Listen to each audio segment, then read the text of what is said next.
Guys, কি অদ্ভুত তাই না? যার মুখে কথা আটকে ধরে কথা স্পষ্ট হয় না, সে কিন্তু স্পষ্টভাবে কথা বলতেছে।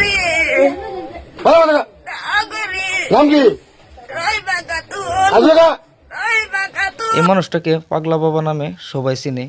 এই মানুষটার কাছে বহুত প্যারালাইজ রোগী ভালো হয়েছে।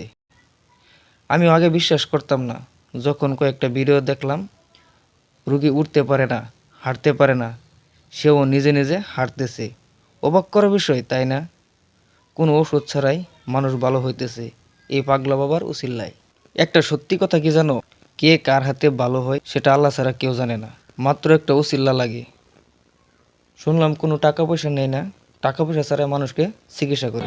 নগাঁও ডিস্ট্রিক্ট পশ্চিম চটিয়ান বিরাট বাজার ছবি আয়া ভিডিওটা বেশি বেশি করে শেয়ার করে দিন, যাতে ছবি আয় চিকিৎসা করতে